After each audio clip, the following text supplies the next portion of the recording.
It's an epic well. Quickly rotating out of Mega City this time around, or at least in comparison to their competition that does land over on that side. Firing shots off into the distance, and then instantly closing the cover. Doesn't want to get caught out, even though he wants surge. He doesn't want to give up any free surge either. And you can see Pink, he escaped almost getting eliminated early on in this game. He found a way to get Vico back, but it came as a cost, Taco. They're below the damage threshold when it comes to Storm Surge.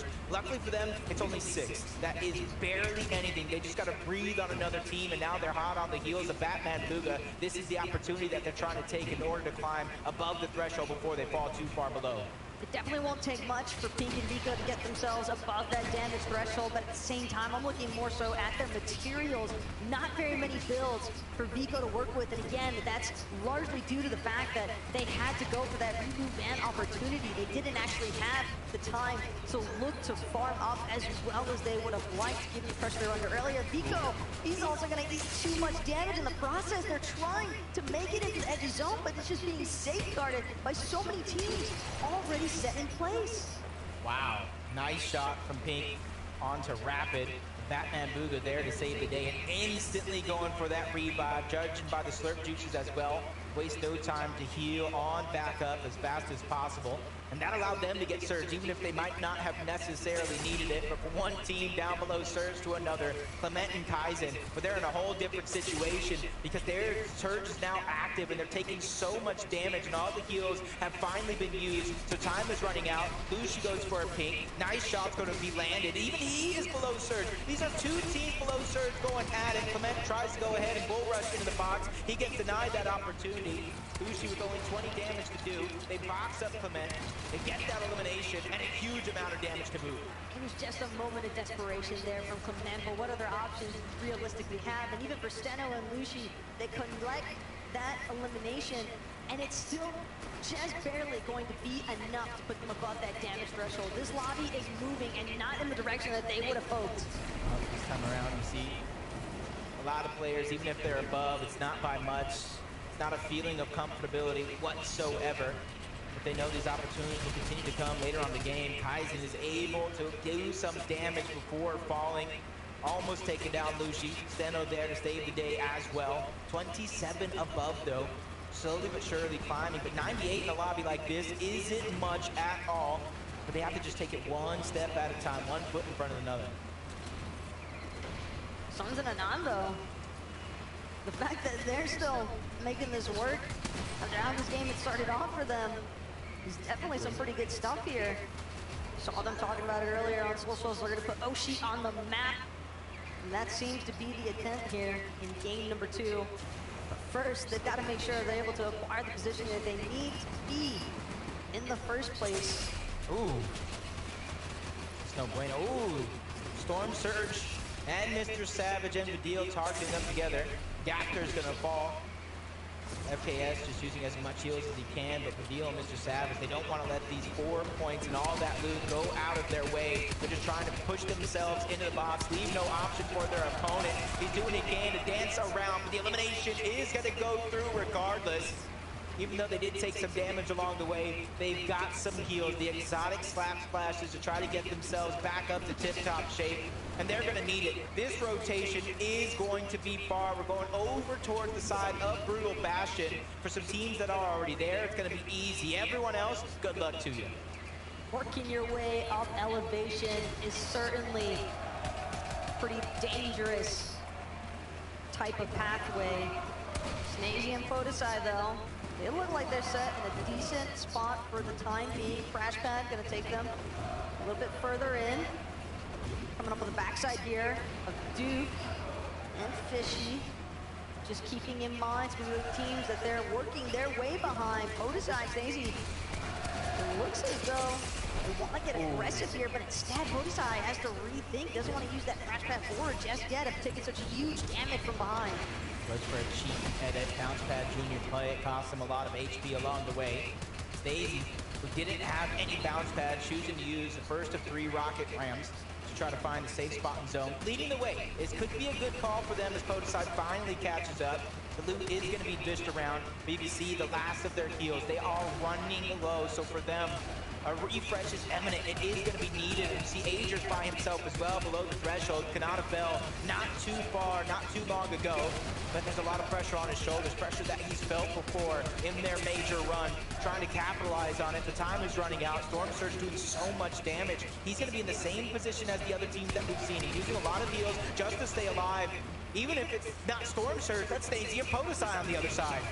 Storm Surge seems to be Adrian's biggest opponent right now because as long as he's given the opportunity to connect, those shots are going to put him exactly where he needs to be.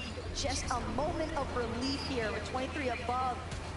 Roman Replay also going to take him decent ways with that soaring sprints. And again, Agers just barely managing to catapult himself to the front side of the zone. But this is a great opportunity now for him to just look for that brief moment of reset. Looks to try and catch Rapid off guard, but it doesn't just work out in his favor. And you can see Rapid by himself. Batman Booga went down, so he's going to be a solo. There's actually 6 solos in the game as of now who lost their teammate. And they have the world on their shoulders to try to make something out of this game. Rapid and QNDX aren't going to be one of them.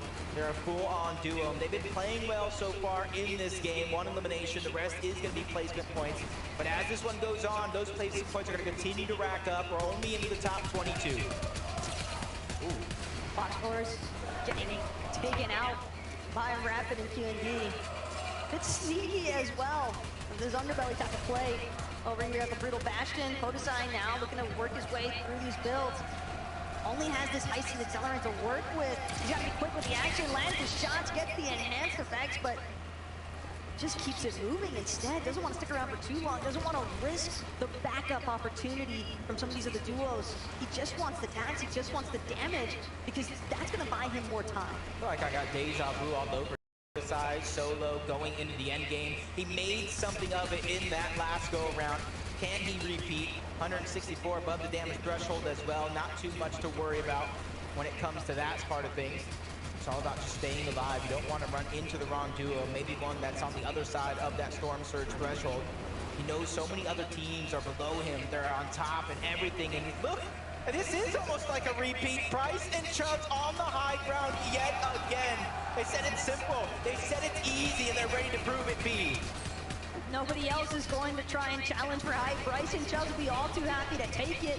Rapid going to be one of the first to fall here. Clean elimination there for Practice, and now Podesai continuing trying to work his way back up with so much fire being applied to his build. He's down to just his last 2 remaining. He needs a refresh of some sort, but whether or not he's going to be able to find it is a different question altogether.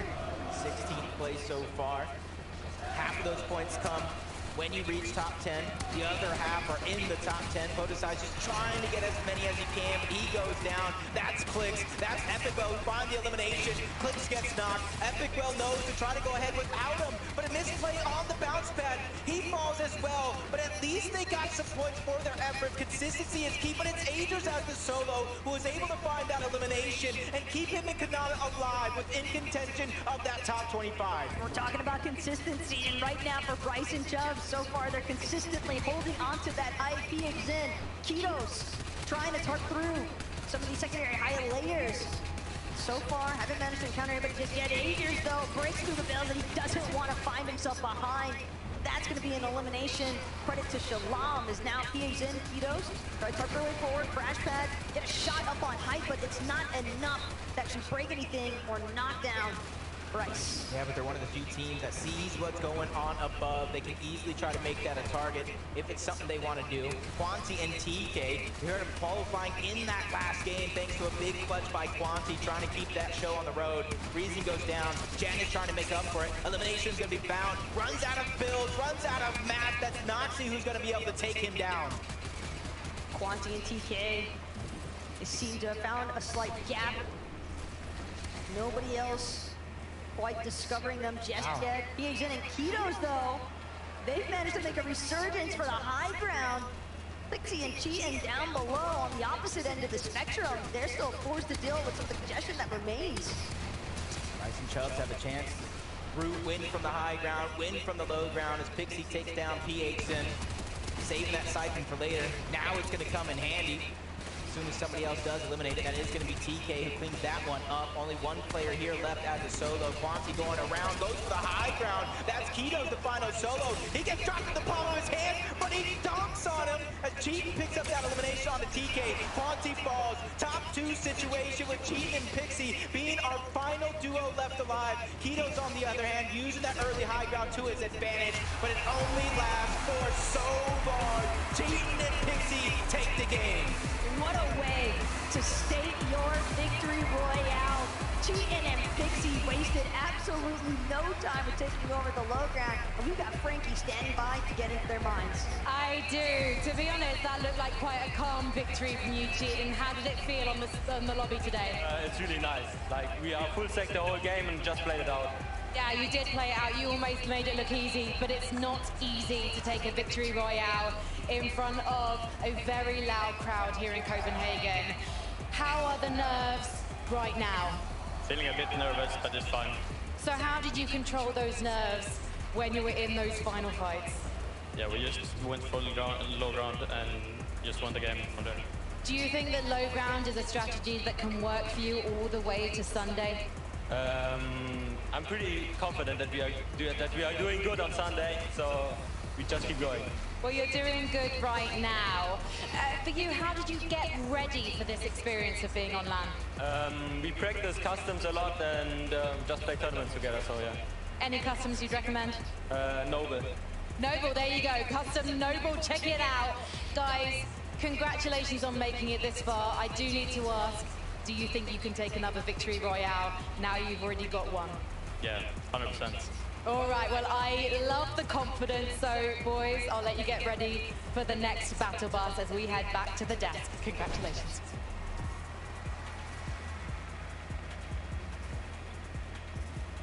Thank you so much, Frankie. Congratulations, Cheatin and Pixie. A victory royale. Well, Vivid, that's an EU team. Yep. That's an EU team that's got a victory royale.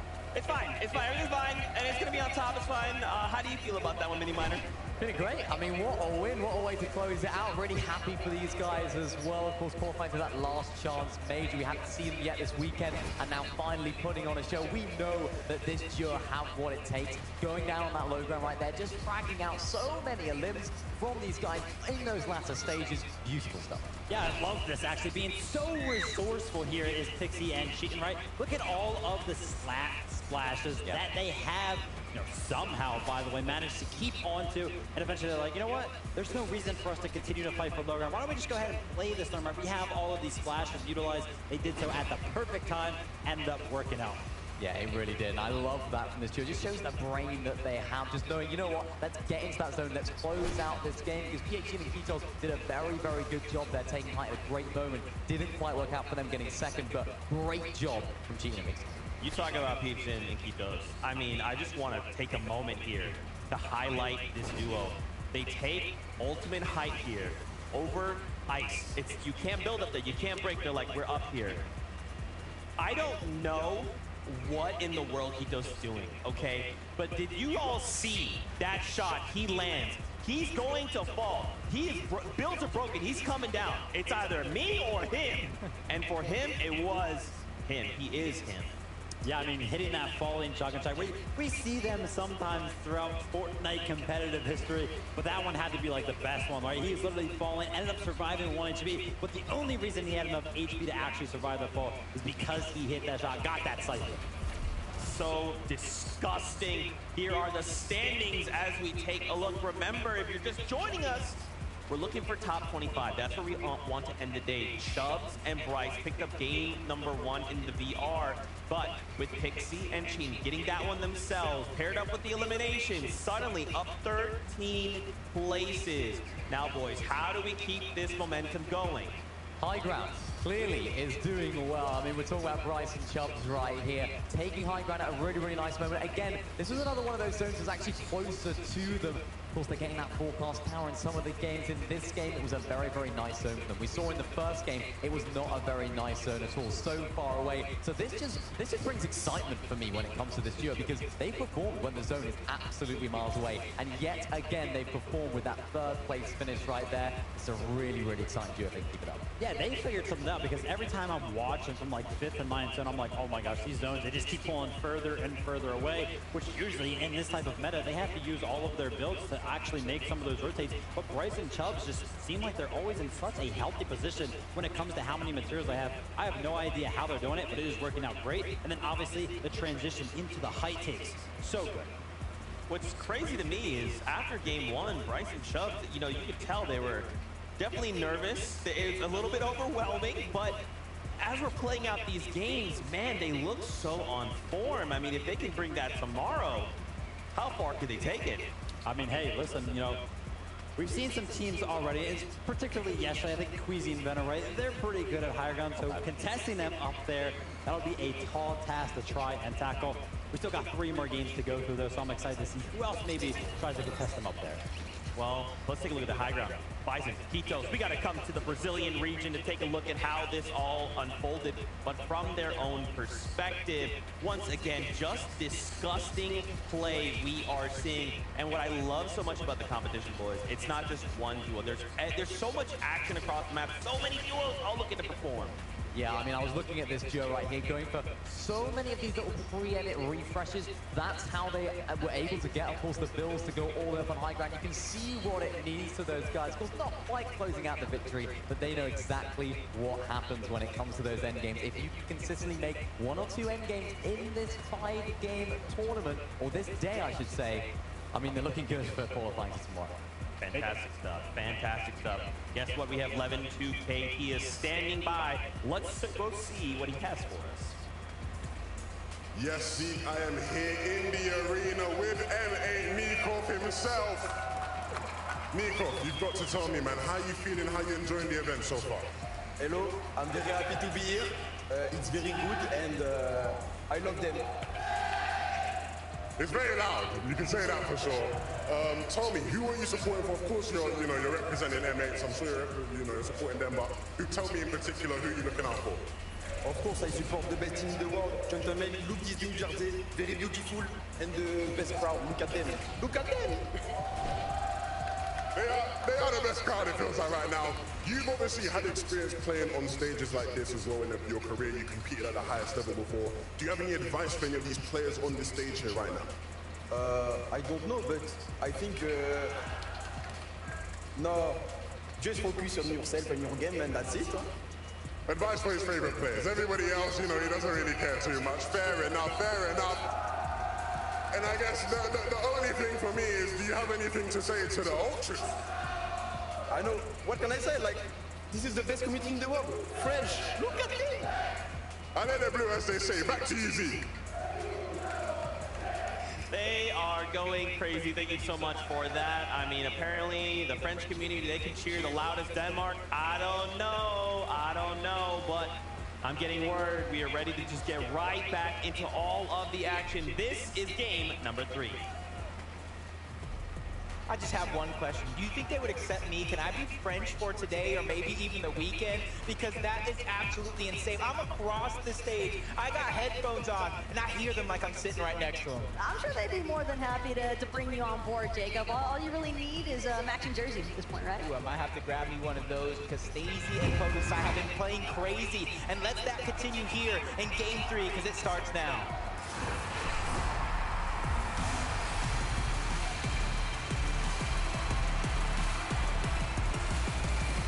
This is officially the halfway point. Game 3, where teams will have their backs up against the wall if they don't reach inside of that top 25 or as close as humanly possible. I say humanly though, because some of these guys are playing like they're robots. They're like insane out of this world. And hey, for some of these teams, keep in mind, entering game number 3, the cutoff threshold right now for that top 25 is looking to be 36 points. There is a decent amount of ground to cover, and game number 3 would be the perfect opportunity to try and find your place on the leaderboards if you haven't already. Yeah, quick to the punch. Moneymaker getting one side of Mini Bastion. Getting some minis. He at least got a silence pistol. You see the shield getting boosted up. The turrets getting tossed down. That's at least going to give them information if they cross any one of those paths. Moneymaker cuts off the launch pad, doesn't let them go anywhere. Shots are getting fired in from multiple angles, and Moneymaker strikes first. Even with the shield turret doing so much damage, he's able to do what he can, but it's blocked off. They went for it again. J-Mod getting trapped. It doesn't matter what help you have on your side, because Moneymaker comes out on top. The 200 IQ play to place those cones preemptively. The moment that Moneymaker saw make that initial escape, he was like, it's not happening again. Just a beautiful cutoff that leads to 2 easy eliminations there. I mean, when a duo self-isolates, well, what else are you really left to do? And Fnatic Moneymaker making the most of that opportunity. You can see Suns and Anon changing it up yet again. Said enough flying past Kenjutsu. We're ready to take it over as their own. For FKS and Adapter, they have a little bit of elevation. Things are working out just as they planned up until this point. A little bit more loot towards the top, even finding the sharp tooth, breaking through the walls, possibly trying to cut off their path, so that way, even if they do try to escape, there's nowhere to go. AON see each other there. Suns repositions. Anon does not, though. He gets caught off guard, but he's trying to draw them in. The turret there to spot him out. At least his position is going to be known. Suns doing what he can, trying to burst through those builds, but Adapter is there for the bait and switch. He gets spotted out as well. These turrets are giving so much information, but it's just not enough. Both Suns and Anon go down again. That just looks so awkward for Suns and Anon. Suns especially seemed as though he hit that moment of hestation for whether or not he should actually try to challenge up on that balcony. But hey, as far as Kenjutsu Crossing is concerned, that's not going to go Oshi's way in the slightest here. Opposite side of the map though, at Sanguine Suites, Peterbot and Byla recognizing the fact that they're under a little bit of pressure from that mountain just north of Brutal Bastion. And again, for Peterbot and Byla, you have to consider, Peterbot's been talking all week, top 25, that's the easiest thing in the world. But we're here in the lower bracket, and it's not looking that easy to actually be in the top 25. Yeah, they've already pushed that one team off, trying to get Sanguine Suites as their own, but a fight that we saw in that last time goes a whole different way. Crispin Nazi able to take down P8 Sin, leaving Kitos by himself. And if this has any indication, any sort of resemblance towards that last game, it's no worries. Kitos is as strong as can be. He already picked up a second place by himself. And since it's so early on in the game, there's so much opportunity for him to go back, get that reboot card, get his teammate back up, because it's already happened countless times on the day so far. But also, as far as Kitos and PHN are concerned, they've built themselves a pretty surmountable amount of points here. Heading into game number 3, they had 138.